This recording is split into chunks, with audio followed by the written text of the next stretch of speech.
여러분 안녕하십니까. 2월 4일 새벽입니다. 준식입니다. 어제 아주 중요한 사법부 선고가 둘이나 예정이 되어 있었습니다.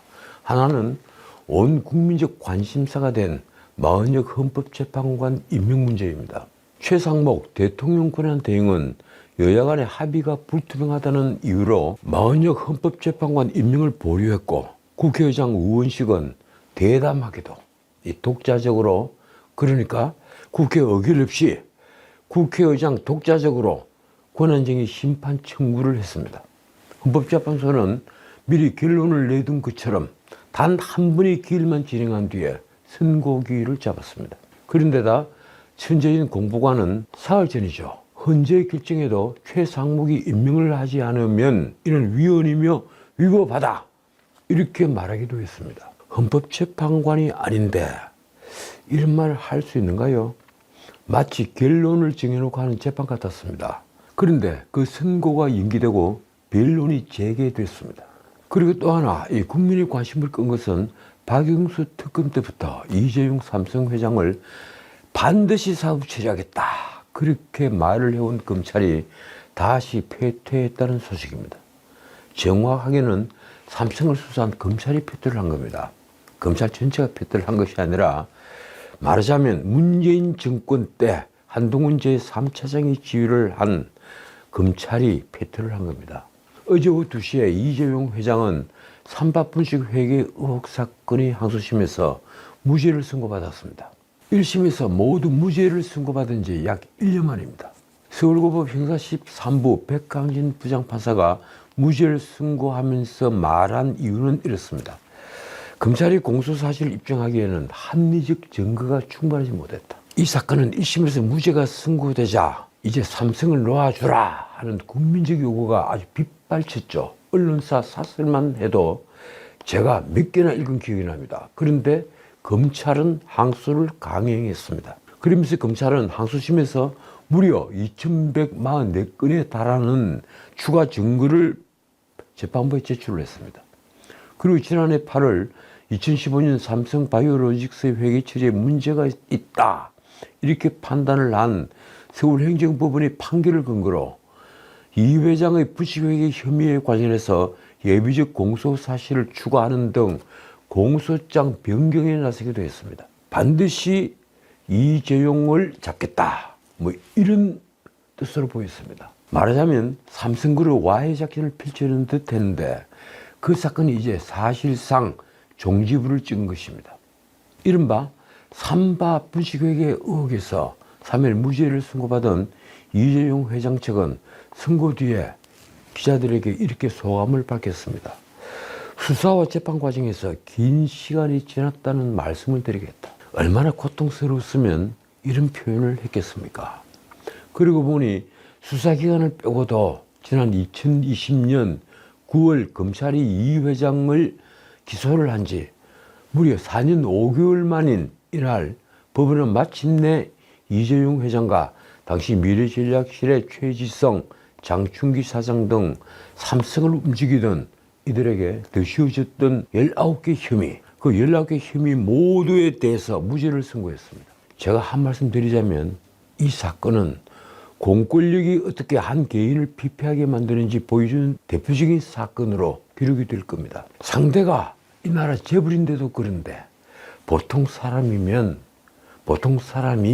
그런 입장에 처해졌으면 어떻게 됐겠습니까? 자, 헌법재판소는 3일 최상목 대통령 권한대행의 마은혁 헌법재판관 후보자 임명 보류 사건에 대한 선고를 연기하고 변론을 재개하기로 했습니다. 헌법재판관들은 오전부터 평일을 열었는데 적어도 제 판단으로 적어도 3명 이상의 헌법재판관이 평일 브레이크를 건 겁니다. 앞서 헌재는 최상목을 상대로 국회가 낸 권한쟁의 심판과 그리고 김정환 변호사가 제기를 했다는 헌법소원 사건을 이날 오후 2시에 선고한다고 밝혔습니다.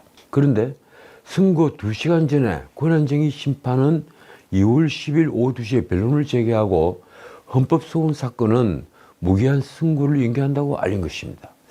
글쎄요, 헌법소원 사건은 피해자가 내는 것이죠. 김정환 변호사에게 무슨 피해가 있었던가요? 원래 헌재는 우은식에 대한 권한쟁의 심판 사건의 첫 변론기일을 1월 20일 열었는데 불과 1시간 20분 만에 종결을 했습니다. 그리고 그 이틀 뒤에 판결 날짜를 밝혔는데 2월 3일 선고하겠다고 했던 것입니다. 최상목 권한대행측은 졸속 선고가 우려된다며 변론 재개를 요청했는데 이 또한 불과 3시간 만에 기각이 됐습니다. 문자 그대로 답을 정해놓고 하는 속전속결로 보였습니다. 헌법재판소는 다시 1월 31일에는 최상목 대행측에 여야의 재판관 추천서 제출 경위를 서면으로 제출하라 이렇게 요구를 하면서 오늘 중으로 내달라고 했습니다. 아마도 미리 답이 정해진 사건이지만 결정문을 쓰다 보니까 판결문을 쓰다 보니까 이 마흔역을 임명해야만 한다는 근거가 박약했기 때문인 것으로 보였습니다. 이에 최상목 권한대행 측은 다시 변론 제기를 신청했습니다. 어쨌든 언론은 헌재가 선고기일을 미룬 것은 국회가 권한쟁의 심판 청구 관련 의의를 생략했다는 논란에다가 결론을 미리 정해놓은 졸속심리 아니냐 하는 의혹이 계속 가중되는 등 절차적 흠결에 대한 지적이 여기저기서 이어졌기 때문입니다. 역사에 남을 헌재 결정문에 자신의 이름을 올리는 것이 오명으로 기록되는 것을 피하고 싶었던 것입니다. 재판관도 사람이니 말입니다. 솔직히 이 나라 좌파들이 마흔여기 헌법재판관 임명에 목을 매는 것은 무엇 때문일까요? 윤석열 대통령 탄핵에는 6명 이상의 헌법재판관들이 꼭 필요하기 때문입니다. 이유는 그 하나입니다. 그래서 마흔역을 속전속결로 임명을 해서 4월에 퇴임하는 문영배 등 문재인이 임명한 좌파 성향 헌법재판관 2사람이 퇴임하기 전에 빨리 윤 대통령 탄핵 사건 선고를 해야 한다는 묵시적인 합의가 있었던 것입니다. 4월 18일 전에 4월 초순경에 어떻든 윤석열 대통령을 파면해야 한다. 목적은 거기에 있습니다. 어쨌든 헌법재판소는 10일 변론기일에 구체적인 재개 사유를 밝힐 것으로 보입니다. 자, 한편 헌법재판소가 40여의 헌법재판관 임명을 보류한 것이 위헌이라고 판단을 하면 최상목은 무조건 그 결정을 따라야 하느냐, 바로 이 문제가 논란이 됐습니다. 헌법재판소는 아까 말씀드린 대로 천재연 공보관을 내세워 최상목이 40여의 임명을 보류한 이 사건이 있어서 최 대행이 다시 헌법재판소의 결정을 따르지 않는 것은 정확히 말하면 40여를 임명하라 하는 결정을 내리는데도 이를 따르지 않고 임명을 하지 않으면 위법 위헌이라고 강조를 했습니다. 천재연이 표현이 이렇습니다.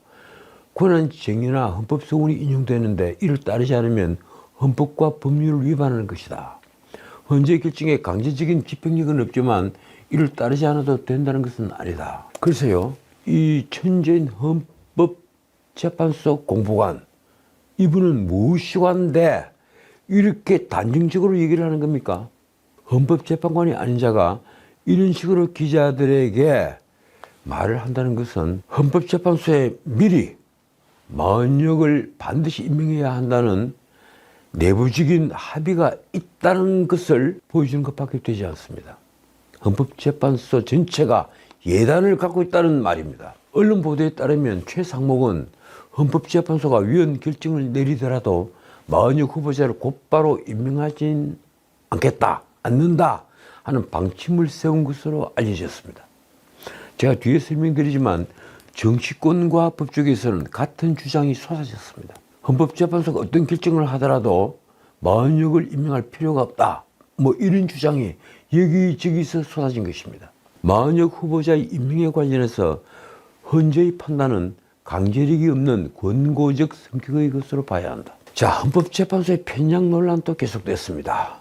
제가 지난 방송에서 말씀드렸죠. 헌법재판소의 편향성, 그 논란이 여전히 계속되고 있는 겁니다.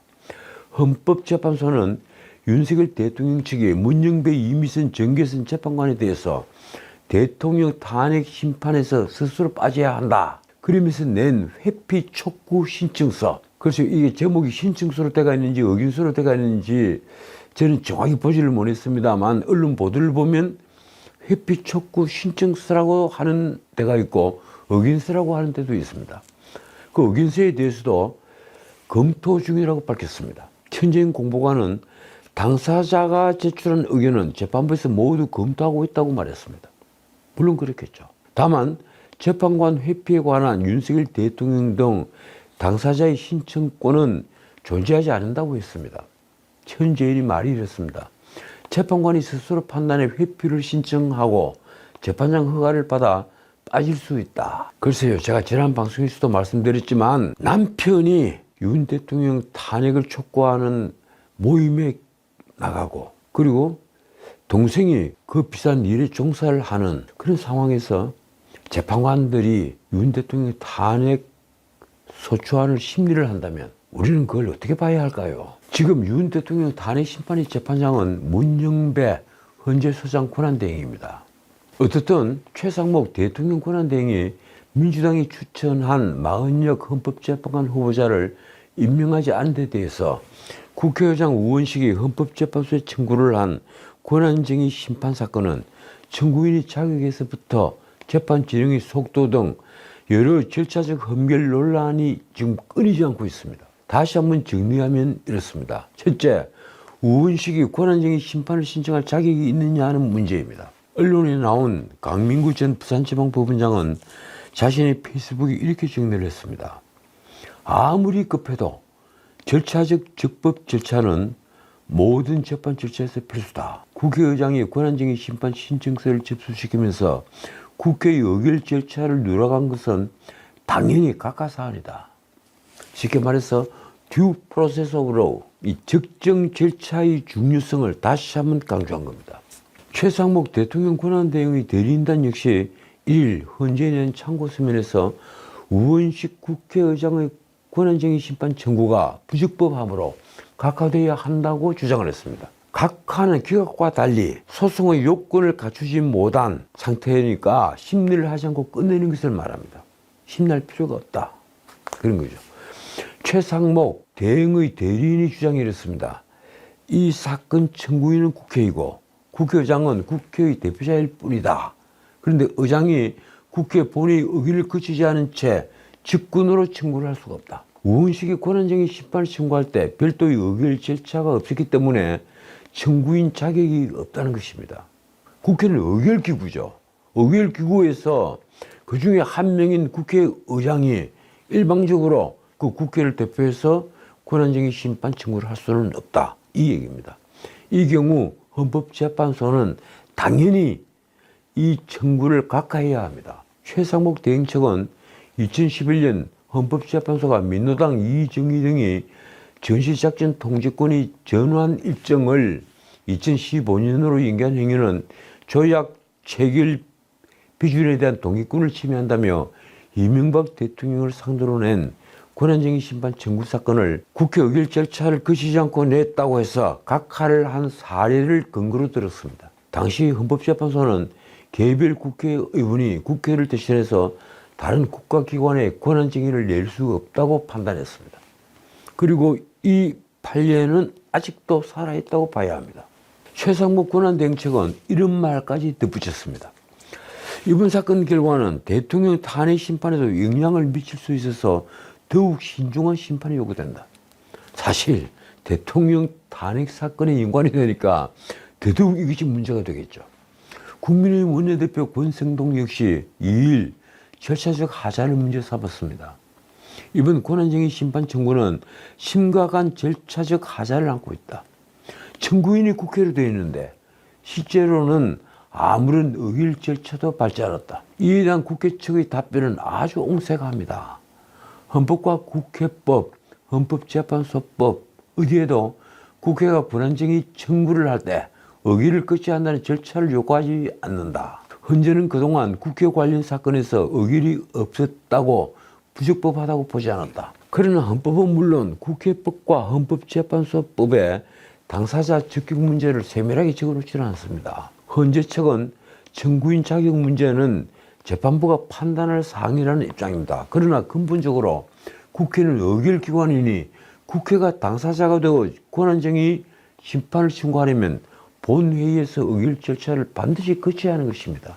말하자면 이번처럼 우원식이 독자적으로 한 심판 청구는 당사자 적격이 없어 당연히 각하해야 합니다. 어제 이 사건에 대한 변론을 제기한 것은 헌재가 이에 대한 보완을 요구하기 위한 것으로 보입니다. 자, 그리고 두 번째, 이 사건에 대한 졸속 심리 논란입니다. 헌재는 지난달 3일 사건을 접수한 후에 아무런 준비 절차 없이 1월 20일 첫 변론기일을 열었습니다. 그 첫 변론기일에서 1시간 20분 만에 사건을 종결했고 그 사건 심리를 다 끝내버렸고, 그리고 그 이틀 뒤인 1월 24일 선고일을 2월 3일로 정했습니다. 자, 그러자 법조계에서 근래 볼 수 없었던 헌재의 졸속 심리, 졸속 선고라는 비판이 쏟아졌습니다. 다른 사건과 형평성 문제가 우려된다는 말도 나왔습니다.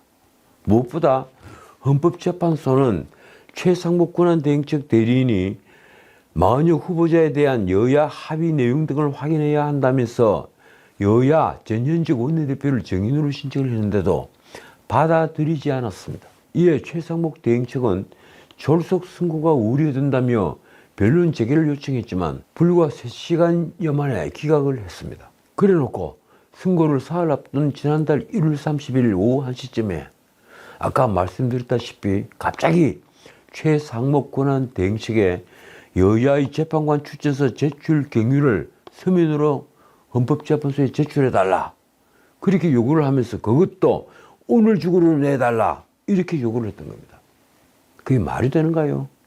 그런 법이 세상에 어디 있습니까? 최상목 권한대행측은 설 연휴가 겹쳐서 당장 내기 어렵다며 다시 변론 제기를 신청했는데 헌법재판소는 선고 전날까지 그 변론 제기 신청에 대해서 가타부타 말도 없이 아무런 결정을 내리지 않았습니다. 헌재 관계자는 이 점에 대해 이렇게 변명을 합니다. 선고 전까지는 자료를 받아 심리할 수 있다. 변론 종결 후에 문건이 안 들어오니까 서면 제출을 요청한 것이다.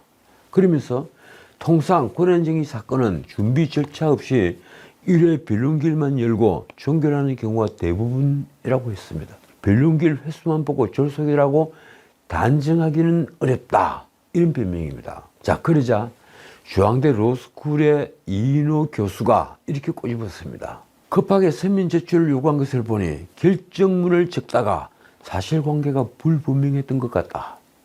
요구한 그날 제출하라고 한 것도 상당히 급했다는 것이다. 이런 재판이 어디 있느냐. 고려대 로스쿨의 차진하 교수는 헌법재판소가 사건 심리 순서에도 형평성이 무너지고 있다고 일축을 했습니다. 이렇습니다. 한덕수 국무총리 탄핵 때 국회의장이 의결 정족수를 151석으로 정한 데 대해 국민의힘이 제기한 권한쟁의 심판은 아직 시작도 못했다. 형평성 문제가 불거질 수밖에 없다. 그렇습니다. 사실 한덕수 총리의 탄핵 소추가 정당하냐 아니냐, 그것이 기각되느냐 아니냐에 따라서 문제는 완전히 바뀝니다. 그런데도 헌법재판소는 아직 그 권한쟁의 심판에 대해서는 시작도 하지 않고 있습니다. 반면에 저도 처음 알았는데 헌정회복을 위한 헌법학자회의라는 단체가 있더군요. 그 헌법학자회의 단체는 재판부를 구인체제로 만드는 것은 공정한 재판 진행을 위해 가장 시급한 일이라는 주장을 폈습니다. 결국 마흔역은 국회가 추천해서니 최상목 권한대행은 이를 심사할 수가 없고 무조건 임명해야 한다는 주장입니다. 빨리 엄명을 쳐서 헌법재판소가 정상으로 돌아가야 한다, 이런 주장을 펴고 있습니다. 아니, 그렇다면 과연 대통령은 국회와 대법원장이 추천한 헌법재판관을 무조건 임명해야 하는 걸까요? 임명하지 않으면 천재인 헌재 공보관의 말처럼 위헌위법인 것일까요? 헌법은 국회와 대법원장에게 주요 헌법기관 구성원인 중앙선관위 그리고 헌법재판관의 구성원들을 선출하는 권한을 부여하고 있습니다. 그런데 두 기관 구성원의 임명 방식에는 아주 미묘한 차이가 있습니다. 먼저 중앙선관위와 관련된 헌법 114조는 이렇습니다. 선관위는 대통령이 임명한 3인, 국회가 선출한 3인, 대법원장이 지명한 3인 위원으로 구성한다, 이렇게 되어 있습니다. 대통령은 대통령목 3명만 임명할 수가 있고 나머지 6명은 국회가 선출하고 대법원장이 지명을 하면 자동적으로 임명이 되는 그런 체제입니다. 그런데 헌법재판관 임명은 다릅니다. 헌법 제111조 2항과 3항은 이렇게 되어 있습니다. 제2항 헌법재판소는 법관의 자격을 가진 9인의 재판관으로 구성하며 재판관은 대통령이 임명한다. 제3항 제2항의 재판관 중에 3인은 국회에서 선출하는 자를 3인은 대법원장이 지명하는 자를 임명한다. 말하자면 선관위와 다르게 국회 등의 선출권을 인정하면서도 최종 임명은 대통령이 하도록 명시를 한 겁니다. 왜 그랬을까요? 법조계에서는 같은 헌법기관인 선관위원의 선출 및 임명 방식과 비교를 했을 때 재판관의 최종적인 임명권은 대통령에게 있다고 봐야 한다는 주장이 많습니다. 말하자면 국가의 계속성을 담보하고 있는 대통령은 국가원수의 입장에서 적어도 우리 체제를 부정하는 사람을 헌법재판관으로 임명하지 않아도 되도록 임명권을 준 것이라는 주장입니다. 대통령에게 임명권이 있다 이러면 임명하지 않을 권리도 당연히 있는 겁니다. 그렇다면 최상목 권한대행은 마흔역 후보자를 반드시 임명하지 않아도 됩니다. 최상목 권한대행적 대리인도 같은 주장을 합니다. 헌법이 국회에 실질적인 재판관 임명권을 주려고 했다면 선관위 조항과 동일하게 재판관은 대통령이 임명한 3인과 국회 대법원장이 각각 선출 지명한 3인으로 구성한다고 했을 것이다. 대통령이 재판관을 임명한다는 규정을 보면 반드시 국회 출신대로 임명해야 하는 것은 아니다. 반면 국회 측 주장은 아주 정반대입니다. 대통령은 헌법재판관 역시 국회의 선출권에 따라야 한다는 주장을 펴니다. 자, 다시 말하지만 마흔역 임명이 왜 문제될까요? 마흔역 헌법재판관 후보자 임명 문제가 정치권에서 쟁점이 되는 것은 헌법재판소에서 심리 중인 윤 대통령 탄핵 심판 때문입니다. 현재는 재판관 9명 가운데 1명이 결원인 지금 8인 체제로 운영이 되고 있는 중입니다. 윤 대통령 탄핵 심판의 경우에 현재 재판관 6명 이상이 찬성을 하면 비로소 파면이 되는데 현재 헌법재판소 구성은 문재인이 추천한 사람과 김명수 대법원장이 추천한 사람이 남아있어서 보수 2인, 진보 4인, 중도 2인 정도로 알려져 있습니다. 사실상 보수와 진보의 비율은 5대3 정도로 분류되고 있는 것입니다. 혹은 조금 다르게 보기도 합니다. 문영배 권한대행과 이미선 정계선 재판관을 진보 성향으로 분류를 하고 김영두, 김복형, 정정미 재판관은 중도라고 보고 그리고 정영식, 조한창 재판관은 보수로 분류하는 것이 바로 그것입니다. 정영식은 윤 대통령이 임명을 했고 조한창은 국민의힘에서 추천한 케이스입니다. 자, 그래서 마흔역이 임명될 경우에 진보 4, 중도 3, 보수 2 구도가 되는 셈입니다. 이재명과 민주당이 윤 대통령 탄핵 심리를 서두른 것은 이재명의 사법 리스크 중의 하나인 이 공직선거법 재판과 서로 시간을 다투는 문제도 있지만 무엇보다도 헌법재판소 구성에서 진보 좌파가 절대 우위에 있을 때라야 윤 대통령을 끌어내릴 수 있다는 판단 때문입니다. 결국 야권에서는 민주당이 추천한 마흔역이 재판관이 임명되면 탄핵 기각 등 돌발 사태를 방지할 수 있지 않겠나 이렇게 보고 있는 것입니다. 반면 국민의힘은 정치 편향 논란이 두드러진 마흔역을 임명할 경우에 탄핵은 인용될 가능성이 아주 높아져서 불공정한 재판이 될 것이라고 주장을 합니다. 결국 양측은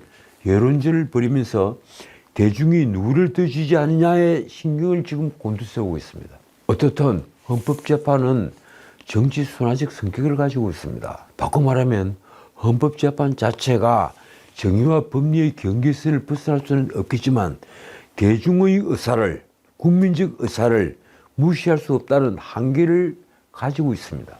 그런데 지금 여론의 추이는 역풍이 불고 있다고 봐야 합니다. 제가 이 주장을 한 보름 전부터 하고 있죠. 한국갤럽에 따르면 12월 3일 비상계엄 직후인 지난해 12월 2주 조사에서 윤 대통령에 대한 탄핵 반대 의견은 불과 21%에 그쳤습니다. 그런데 1월 네 번째 주 1월 4주 조사에서는 36%로 무려 15%포인트가 늘었습니다. 자, 그렇다면 이번 설 연휴 뒤의 민심은 또 어떨까요? 아마도 민심의 향방에 따라 전국은 앞으로 요동을 칠 겁니다.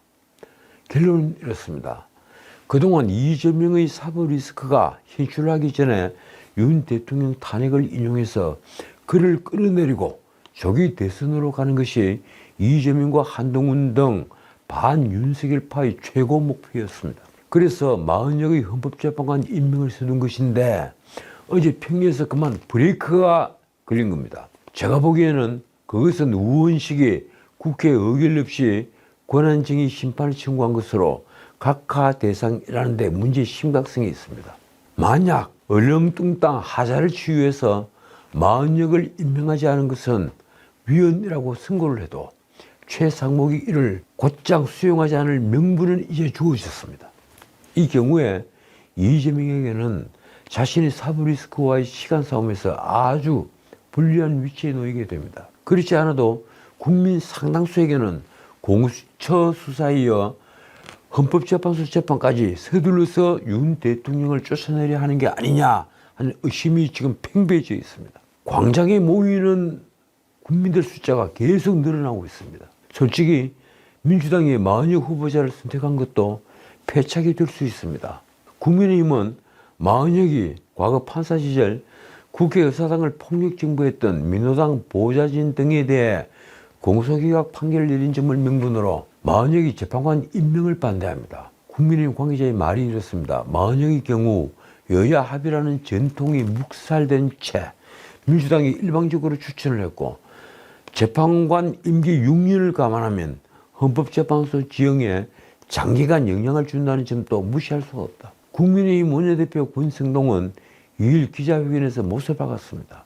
헌재가 위헌적인 권한쟁의 심판을 인용하더라도 최상목 대행은 40역 임명을 거부해야 한다. 자, 오늘은 여기까지입니다. 어떻든 이재명도 지금 총력전입니다. 그렇게 했죠. 자기의 목이 달아나느냐 윤석열을 끌어내리느냐 지금 결정의 순간은 계속 다가오고 있습니다. 시간 싸움입니다. 그는 조기 대선용으로 실용주의자로 지금 변신하고 있는 중입니다. 심지어 기본소득, 기본사회 이런 것도 철회를 하고 있는 중입니다. 국민 1인당 25만 원 주는 것도 포기하겠다, 철회하겠다 이러고 있습니다. 심지어 미국 대리대사와 만나면서 태극기와 미국 국기를 그 앞에 같이 꽂고 있습니다. 자기가 무슨 국가를 대표하는 대통령인 것처럼 말입니다. 물론 가슴에는 태극기 배지를 달고 있습니다. 지금 보시는 사진과 같습니다. 국회 측은 최상목 권한대행의 40역 헌법재판관 임명 보류 사건 선고를 앞두고 절차적 헌별이 논란이 되자 2일 문제없다며 반박을 했습니다.